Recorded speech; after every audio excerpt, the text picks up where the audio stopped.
Oui, alors bonjour. J'espère que vous allez bien. Bienvenue à cette présentation de nutriments. Dans cette vidéo et dans les prochaines, on va explorer Nutria comme une entreprise. La raison pour laquelle je fais cette vidéo sur cette entreprise-là aujourd'hui, c'est que dans les dernières semaines, il y a eu beaucoup de bruit, notamment à cause des tarifs, sur quelles étaient les entreprises canadiennes qui étaient fortement exposées au marché américain. Et donc, différentes personnes ont pointé que Nutrien était la principale compagnie canadienne cotée sur le TSX qui générait une partie substantielle de ses revenus aux États-Unis. Et donc, dans le milieu de l'incertitude, j'ai voulu vérifier quelles étaient les dynamiques de marché de Nutria. Est-ce que les inquiétudes à son sujet étaient justifiées? Et donc, j'ai fait un DCF de cette entreprise-là et dans les prochaines minutes et cette vidéo aussi et les prochaines, on va explorer qui est Nutria, qu'est-ce qu'elle fait, dans quel marché elle est, euh, c'est quoi ses perspectives futures et on va actualiser le tout pour arriver avec une valeur aujourd'hui. Donc, un petit disclaimer avant de commencer. Cette présentation est fournie à titre informatif seulement et ne constitue ni une recommandation, ni une offre, ni une sollicitation d'achat ou de vente de titres ou d'instruments financiers liés à Nutria ou à toute autre entité mentionnée. Les opinions exprimées reflètent des réflexions personnelles à un moment donné et peuvent évoluer. Aucune décision d'investissement ne devrait être prise uniquement sur la base de cette présentation. Donc, commençons. Donc, Nutria, d'où est-ce que ça vient? Donc, Nutria est le résultat de la fusion de deux compagnies, une qui s'appelle Agrium et l'autre Potash Corporation of Saskatchewan. Et donc, la raison que ces deux compagnies-là ont voulu fusionner, c'était pour créer un joueur majeur, euh, voire le plus gros au monde, dans le marché de la potasse. Donc, c'est arrivé en 2018 que la transaction a été complétée. Et suite à la transaction, il y a eu différents régulateurs qui ont voulu que ces entreprises-là vendent certains de leurs actifs, ce qui fut le cas de leur position dans SQM, dans Israel Chemicals, qui est un producteur euh, de potasse au Moyen-Orient, Arab Potash Company, même chose, et Conda Phosphate. Donc, pour devenir ce que Nutrien est aujourd'hui, ils ont dû se séparer de ces éléments-là de l'entreprise. Donc, Nutrien, c'est quoi? C'est la somme de 4 divisions. Donc, la division de la potasse, la division de l'azote, la division du phosphate et la division de détail. Donc, ce que vous voyez à l'écran, c'est la division de potasse de Nutrien. Donc, ces opérations sont principalement en Saskatchewan. Pourquoi en Saskatchewan? Parce qu'environ 40% de la potasse mondiale est située en Saskatchewan. Et donc, tous les producteurs américains majeurs ont des opérations en Saskatchewan. Donc, Nutrien en a 6. Son principal concurrent, Mosaic, en a 2.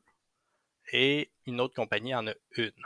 Donc, vous pouvez voir également des sortes de petits logos de maison. Ça, c'est ce qu'on appelle des terminaux. Et les terminaux servent à quoi? Ils vont servir notamment à entreposer certains éléments de la chaîne d'approvisionnement de nutriments pour que ces éléments-là soient plus près de leurs clients aux États-Unis, dans les grandes régions agricoles américaines. Donc, on a le terminal de Hammond en, en Indiana, qui lui, ce terminal-là, a une capacité d'environ 100 000 tonnes de potasse. Donc, Nutrien, ce qu'il va faire, c'est que lorsque la saison de plantation approche, va transférer de la potasse dans ce terminal-là afin d'avoir un délai de livraison qui est relativement rapide pour que ses clients soient satisfaits. Dans l'autre, à Randolph, au Minnesota, c'est elle a une capacité de 20 000 tonnes et ça va être diversifié à travers ces opérations, que ce soit de la potasse, que ce soit de l'azote, des engrais azotés ou que ce soit des engrais phosphatés. Donc, parfait. Vous pouvez voir également les petites images de bateaux. La raison est que lorsque il y a seulement quelques pays à travers le monde qui ont de la potasse sur le territoire, le Canada étant un, ce qui fait en sorte que la production canadienne de potasse est très largement supérieure à la consommation domestique. Et donc, là, ça ouvre un marché d'exportation pour les pays qui n'ont pas de potasse, mais qui ont des besoins à cause de leur marché agricole domestique ou international. Donc, les 5 bateaux sont les terminaux maritimes utilisés par Nutrien pour exporter sa potasse à l'international. Donc, ces terminaux maritimes-là sont une co-détention entre Nutrien et le deuxième principal producteur en Amérique du Nord qui s'appelle Mosaic, où est-ce qu'ils exportent à travers ces terminaux-là à l'international via une co-détention qui s'appelle Canpotex. On va pouvoir y revenir plus tard. Par la suite, Nutrien a également des opérations d'azote. Euh, dans un premier temps, c'est important de préciser que le marché de l'azote et le marché de la phosphate sont relativement différents, puisque à travers le monde, il y a beaucoup plus de pays qui produisent euh, de l'azote, parce que ça ne prend pas nécessairement une mine, c'est juste un procédé de transformation. Et donc, les productions sont beaucoup plus régionalisées, donc près des consommateurs finaux. Ce qui fait en sorte que les opérations d'azote, de nutriments, sont beaucoup plus pour le marché nord-américain euh, euh, d'azote. Donc, vous pouvez voir également, donc ils ont 6 usines de transformation au Canada, 6 usines de transformation aux États-Unis, en plus d'une opération à Trinidad que vous pouvez voir au bas de l'écran. Donc, euh, donc, les opérations à Trinidad, ce sont des opérations de production d'ammoniac et d'urée à des fins d'exportation. Tout ce qui est produit à Trinidad est voué à aller à l'étranger, notamment parce que Trinidad se situe proche d'une route maritime majeure pour ce type de produit-là. Donc, voilà. Ensuite, Nutria a également une présence de détail qui est massive. C'est près de 1200, 1300, 1200 points de service aux États-Unis, 300 au Canada. Donc, vraiment une empreinte massive en Amérique du Nord, mais également dans les autres grands marchés euh, agricoles mondiaux, comme au Brésil, en Amérique du Sud ou en Australie.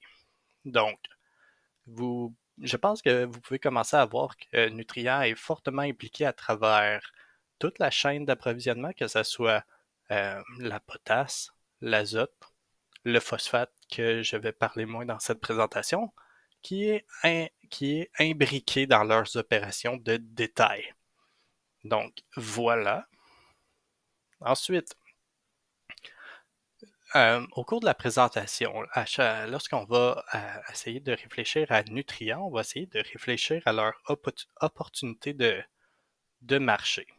Donc, les engrais servent principalement au monde agricole et le monde agricole sert majoritairement à nourrir l'ensemble des êtres humains sur Terre. Donc, sachant ça, sachant également que d'ici 2050, la population mondiale est vouée à croître jusqu'à 10 milliards d'êtres humains, ce qui fait en sorte que d'ici 2050, la planète va devoir nourrir près de 2 milliards de bouches supplémentaires. Ce qui fait que la pression sur le marché agricole devrait croître. Et pour répondre à ces enjeux, le monde agricole va devoir continuer à augmenter sa productivité de culture par hectare. Donc, si par exemple vous prenez le graphique de gauche, vous pouvez voir la colonne yield et trend yield. Ça correspond au nombre de tonnes de culture qui peut être récoltés par hectare depuis les années 2000. Donc, vous pouvez voir que la productivité agricole, donc on a été en mesure de récolter davantage de produits par hectare, ce qui fait en sorte que même si les cultures ne se sont pas nécessairement agrandies, mais puisqu'on pouvait récolter plus par hectare, on a pu répondre à l'augmentation de la demande agricole mondiale.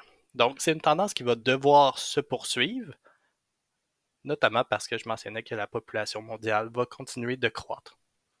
Donc, c'est ce qu'on va explorer dans les prochaines vidéos. Sur ce, merci beaucoup d'avoir écouté cette première partie. Si vous avez un intérêt pour la suite, vous pouvez écouter la 2, la 3. Dans la deuxième vidéo, on va discuter du marché de la potasse. Dans la troisième, on va discuter du marché de l'azote. Dans la quatrième, on va discuter du marché de détail et des réinvestissements nécessaires à nutriments pour continuer à croître. Et dans la 5, on va résumer l'ensemble de l'évaluation via notre fichier Excel. Donc, merci beaucoup d'avoir été là et à bientôt. Au revoir.